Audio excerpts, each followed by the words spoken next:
Hi guys, how's it going? It's now January 23rd, 2:30, and we're going to take a look at Enigma. So this is one that was requested. I'm not trading it myself. I don't trade every coin that I do a TA on, but I'm happy to do an unbiased TA for you. And an unbiased PA, of course, they're neither bull or bear, right? And that's the good thing about getting a neutral opinion. A lot of people on YouTube will give you a very biased opinion based on their position because they like to promote that position, right? Or some people will, on YouTube, some channels, I won't mention any names specific. I never do, if you guys have noticed. I don't talk crap about anybody on YouTube or anyone. It's not my style. But some people are paid to shill ICOs, right? And so, technical analysis is very biased to an extent, right? But what I'm trying to do is take feedback from the community and give you guys a very neutral perspective with education in mind, okay? So we're going to get into, let me have a sip of my water very quickly.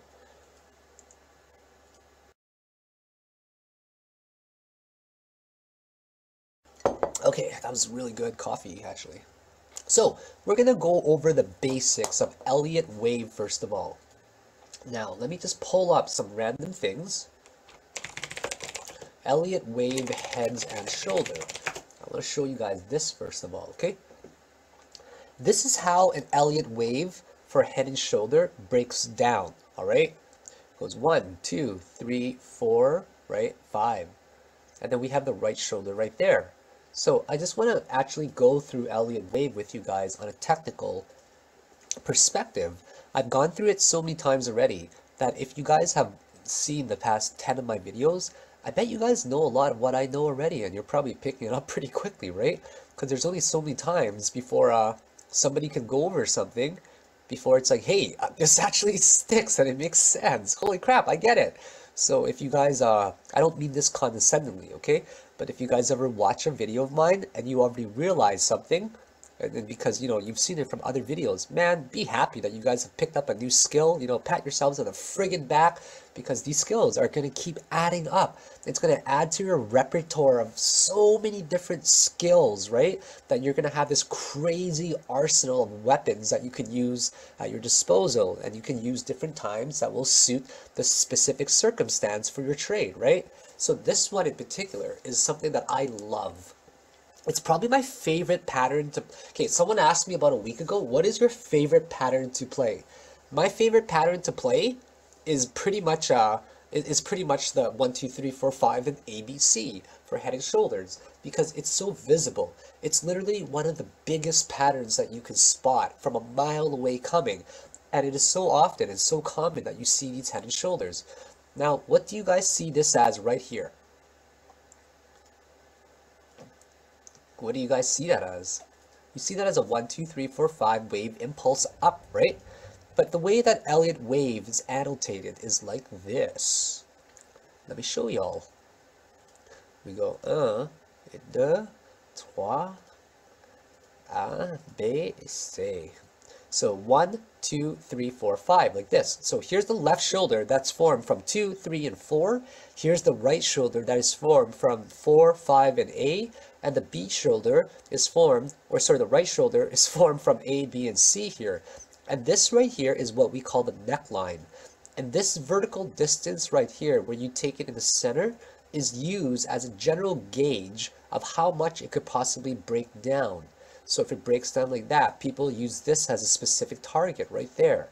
So when I play this part right here, first, I'm missing a few steps, I forgot. First of all, this is called the neckline. It acts as a major support line from the termination of wave 4 to the termination point of wave A right there, okay? And the reason why this ABC is so important is because these ABCs can come in so many different ways, right? And where this C lands, honestly, people don't care about where A and B is. Those ones are rarely played, right? People will short from A to B, and what I like to do is I love, like that lately, I have to admit, I've been loving to short from B to C, right? I don't really go long from A to B often because I always miss it, right? But yeah, shorting at B is a pretty nice thing there. So B can do many things, but we don't care about that. We care about C. Is it going to form something like this, okay? And these are important to make note of. Is it going to form something like that, like a truncated C, where the C doesn't really get too close to the point of A? Will it form something like here, where it would be like a descending triangle, right? Like a double bottom right here. Something like that, because this might give it a chance for a breakout. If it forms something like that, we might get something like a symmetric triangle, right? And then in other cases, we also get the C coming down like that, which we end up seeing some sort of channel that's formed or some wedge as well, right? So we always wait for the C point. Where does it break? If it breaks down, then we know that a zigzag is going to form. Like that, right? If it breaks down a little bit, well, not a zigzag, but it could form a double bottom first. So we test this specific area first if it breaks the neckline. And the next one, of course, we go to a relevant support area, maybe in between somewhere like wave 4, 1, 2, but it will make some sort of zigzag down like that eventually. So let's go to Enigma now that we got some of the theory out of the way. I haven't really been trading much, so today I'm only up like 150 bucks or something over like 2 trades, just making some tiny trades throughout the day for like 1,000, sorry, not 1,000, like 2,000-3,000 Ripple, maybe like 40 Neo. That's kind of it. And I've just been scalping, and I want to focus a lot on technical analysis to hold bigger swing positions. Scalping has been very interesting, but I'm more so doing it in between the videos now. So yeah, this has been very fun. So now the first thing we always do whenever we open up a chart is we figure out, hey, is this doing 1, 2, 3, 4, 5? And it's very easy to spot sometimes. Look for areas of consolidation, okay? Look for areas of consolidation first. So we see this as a one area, right, with a symmetric triangle ready for a breakout there pretty much, or an ascending triangle, right, like that, pretty much. And then you get another area of consolidation here, pretty much like all in there with a zigzag pattern, right? Big consolidation pattern. So because we know those two are the consolidation patterns before the breakout up, it's very clear that these are now Elliott waves 1, 2, 3, 4, and 5. Threes right here. I always choose at the lowest point, okay? I choose at the lowest point right here that's perpendicular, basically 90 degrees to both the vertical and the horizontal there. So that's what I like to choose. And I choose 3 there. 4 is about right here, definitely. And that's actually 5. So guys, how would you have played this after this first massive impulse up? You guys curious? Well, the first thing you always do is you take Fibonacci for the wave 1 once you reach the end there. And you say to yourself, hey, where's a good entry buy zone? An entry buy zone for the next one is always between 0.5 and 618 as a general guideline. Though it may not even get there, keep in mind, okay? It may not even get there, but you always want to prepare and plan. Now the wave 3 is up, and you say to yourself, where the heck could this possibly retrace to? Easy, guys. Wave 3 goes up like that. You set a buy zone for right between 0.5 and 618. You add another sub rule in there that wave 4 does not retrace into the wave 1 territory by more than a wick on a high time frame like a 4-hour. So you do that. You adjust your box to make sure that it meets that rule between the 0.5 and 618, which does not always get there. Sometimes it could be 382. Sometimes it could be 236, depending on how bullish it is. Boom, you filled your position there. You filled your position there. You're now in a long position. How do you target, first of all? How would you have targeted? I play these all the same, if you guys have noticed, okay? I count my Elliott wave. I take a retracement of it. Do I count 5 waves here? Yes, I do. There's going to be a retracement. And then there must be another wave up like that. So we just keep doing like this, guys, over and over. Now, after this is formed, waves 1 and 2, right? 2 ends about right there. We say to ourselves, just a general guideline, okay? A general guideline right here. We're going to set 2 targets. One target will be a little bit higher than the 1-to-1, and the another target will be right there, okay? So you got 2 choices, basically, if you have the extrapolation from these points right there. You have 2 choices when you've entered your long position from right there. You either go for a target 1 or you go for a target 2, right? What I do is I go for target 1 always. I never ride it up there, okay? I never ride it up there, guys, okay? Because there's more risk, you're more exposed in the market. So what I sometimes do is I actually take all of my profit or some of my profit right around the 1-to-1 Fibonacci region, I wait for wave 3 to do its retracement, and then I'll add the exact same amount of, you know, if I had like 1,000 of something, I'll sell 500 to take some profit, and then I'll buy 500 back at a lower price right there. So I minimize my risk, I've locked in some of my profits, and I'm guaranteed, more importantly, some of my profits, and my risk is entirely minimized. Hey, somebody said today that I'm speaking much faster than usual. I think it's because of this new coffee that I got. It's so freaking awesome. I love it. Oh man, I don't think I'd be able to do this without coffee. I like live on coffee. So, now that you guys know where target 1 and target 2 is, super easy to play, right guys? Super easy to play this whole thing right now. Now that we've got waves 1, 2, 3, 4, 5, we're going to talk about Elliott wave and its retracement. We're going to talk about Elliott wave and how it retraces, okay? So we got some set rules right now that wave 1 and 4 don't really interact, okay? Wave 4 does not interact with wave 1 much at all. It has to act as a support point, this right here. Okay, that's why it's important. It says that wave 4 does not retrace into wave 1 territory in non-leveraged markets in every textbook.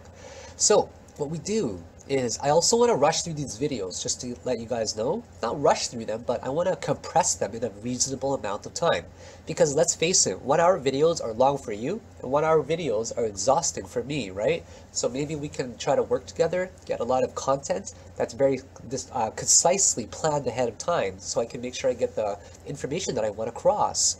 So here, we take a retracement for only wave 1, right? Wave 2's retracement is only taken for wave 1. Wave's 4 retracement is only taken for wave 3. And guys, I've said this so many times and I hope it's starting to stick, okay? If you take only Fibonacci for wave 5 and you say to yourself, wicked, I'm gonna buy right there, you guys are gonna feel so bad when it does not work out for you, because you actually have to take Fibonacci retracement from waves 1 to 5 for all of the 5 subwaves. So let's just pretend we just make a little buy zone right there, okay? So what usually happens is the wave, all of this will likely retrace to where wave 4 is. This right here acts as a support region. Okay, now that we've got more of the theory out of the way that can now allow us to do this technical analysis, I'm trying to clear this, it's really hard. Come on! Okay, if you right click here, you can't go really down, right? To clear it, see? If I right click, I'm trying to go to remove. I'm trying to go to remove. So if I go to drawing tools, right, it's already there. So I have to put my mouse, go all the way around to the left, come back down here, so I can go to remove all drawing tools. Once again, if I do this and go down, some menu comes up here first, right? I don't like doing that. Anyways, just one of the things about TradingView I don't like about their menu. So little. Okay, Elliott wave. No more slacking off, guys. Back to some TA. We got this right here, okay? We got 5 waves, and you want to catch an ABC. You're going to assume after this 5th wave was formed, and you don't care, right? You've already confirmed it. It's going down. It's already moving past this line. And you're like, crap, I didn't short it, but I do want to get some on the bottom. I would love to get some on the bottom. Where's it going to be? Right? So you got to assume an ABC will form like that, okay? And the second thing you do is you also take your Fibonacci. Guess what, guys? If you bought in the Fibonacci golden ratio, the golden zone there between 0.5 and 618, oh, you guys would have made a pretty killer profit. Guys, I've been doing this for so long in terms of using this strategy with Fibonacci and counting Elliott waves that there's only like, once you get good at counting Elliott waves, every chart literally looks the same to you on an impulse wave. Like, I kid you guys not. Every impulse move up looks the same. It moves up a certain amount, it retraces down a certain amount that you just watch for it. And then you just use Fibonacci extension, right? To project your target. To project your target like that. This one hits 1-to-1, so next one should hit 1-6-1-8. And it becomes like routine after. It's like, oh yeah, this is happening. This is how it's gonna flow. This is how the mapping is gonna be, and it's all gonna be the same pretty much every single time. So now that we've got this ABC formed in there, right? We can say to ourselves, or that's about to form. We say to ourselves, hey, this is a wave 3. Hey, that's an A right there. Is that making a neckline? Is this right here making a neckline? We say to ourselves. And it definitely does look like it's making a neckline, right? So are we going to preemptively assume that something like this could happen? Absolutely we are. So now we take our head and shoulders pattern, right? Just to show you guys, for the people that are unsure, this is right there. That's your left shoulder. This is your bottom there. That's your head. This is your B. And now, right there. So you got your left shoulder, your head shoulder, and your right shoulder, which makes the ABC. Now we are going to ask ourselves, will this break right here? Okay, now don't get me wrong, guys. I might be entirely wrong about this right here. B could still be somewhere up there, right? B could still go a little bit higher, you know, maybe something like that, for example, right? So we have to be careful of that. But all I know is that when B finishes, guys, like this could be the head right here, right? It could just be getting a little higher, but I really don't think so. Like I think this will mainly be it right here, just based on how high it's gone up already. And also, if I take the Fibonacci retracement, already got to 618. Beautiful. So now the only test to be made now is coming back to this trend line, right? And the plays are very simple. Now, if it does break out, then who knows? It could end up forming like a triangle pattern, right? It could start on an impulse move up. So I don't really have massive long-term projections for it because I don't know how long it's going to consolidate for. But I want to appease you guys and let you guys know that if this is indeed the first impulse wave up, if this is indeed the top, if that is indeed the bottom, and we do not correct further than that, the next target for Enigma long-term is like super long-term, guys. Honestly, it's at least 80,000 Satoshi, okay? So long-term, it has the potential to literally double, right? And when I say long-term, I'm just talking about after this consolidates. We have to keep in mind that Elliott wave does this: 1, 2, 3, 4, and then 5, right? We are only finishing 1. We are just consolidating for 2. Where's 3? Where's 4? Where's 5? That is coming in the future. That is why there's still a potential for a massive breakout. Now, don't get me wrong. It might not be here. It might be a while. But the point is, it's important to remember that this is the high, this is the low, based on Fibonacci extension. These are the targets that it can hit. 100 at least, based on the rule that wave 3 is the longest, or is often the longest, and never the shortest. 80k Satoshi minimum. Also possible to hit 11.3k Satoshi. So regardless of what all happens here, this is the neckline, right? Neckline, I'm sure that some people will watch for it, and they will enter a short position. They will target the exact same length of the head there going down. Another thing to do, if it bounces off of there, right? Let's say it ends up bouncing off of here, wicked, then what we actually end up getting is possibly this kind of pattern here, okay? Like, we'll just call that like that. And instead of an A, B, C, D, E, maybe we will actually end up getting something like this, which would be awesome. We get an A, we get a B, we get a C, we get maybe a D, and we get maybe an E, and then we break out, right? That's a possible scenario. Now, another possible scenario is that this doesn't hold, okay? Like, this doesn't hold at all. See? This neckline now becomes irrelevant, and then we get a channel coming down like that instead that uses this as a baseline for support, and maybe even the left shoulder as a relevant point as well, like that, to get a good trend. And here we see it angled already, right? So there's always the possibility that it can break that neckline that I drew earlier. Head and shoulders is now no longer valid at all, and then we break down to a lower low. Now, where would be the next logical lower low for it to possibly hit if it does not bounce off of that region I was referring to earlier? And that region would have been somewhere right there, okay? It would have been somewhere, like, let's say we just draw it like that, and we consider it like that. Maybe somewhere right here, like 31,000 Satoshi. If that doesn't hold, then we clearly trend back down to this line over here that could easily form a descending triangle. Now, if this descending triangle forms, then this green buy zone would obviously be the next relevant support, right? And then if this one fails right there, then the next buy zone that shows its relevant support is down here, which is now the 786 Fibonacci level. So the key thing to watch out for right now is this neckline to see if it breaks, okay? If that neckline breaks around 30, 31, 32,000 Satoshi, then we will clearly see sub 30k regions for Satoshi, and then we'll see even maybe 18 to 21,000 K. So hopefully we don't get into that scenario, but it's far from an uptrend, just to be very clear, all right? That target that I was talking about up here between 80,000 Satoshi and 11.3 K Satoshi, that's far down the road after all of this consolidates, assuming that we hold at the 618 Fibonacci level. So right now, I don't see many opportunities for a big play. The only thing that I really see if I were to play this myself is I'd take the neckline right there. You know, regardless of what happens here, I'd hope for maybe like a bounce or something on one of these necklines, right? From one of these necklines, and necklines, and I'd probably close my position just using RSI or histogram and just some more indicators, maybe some candles as well, and I would just ride it as long as I can with the EMA. So this is a potential play as well if you go into a long position, right? You can always target the next higher high there for maybe a 40% gain. So that's a pretty good play as well, just targeting up there. But it's also really risky because you haven't really confirmed an uptrend. The only thing you've confirmed is a bounce. So the positions are up to you guys to enter, right? I'm just giving you guys my 2 cents on it right now, that it is still in a massive consolidation phase right now with the potential bounce to bounce on C. So that's it. These are my thoughts on Enigma. I hope it has helped you. I'd appreciate an upvote on Steemit, and make sure you guys also subscribe to the social media content like on YouTube and Twitter, where I like to tweet about useful things to try to help you guys out. So other than that, please good luck with it. Wait for a confirmation always, like I say at the end of every video. Wait for confirmation of a bounce if you're going to play that C position.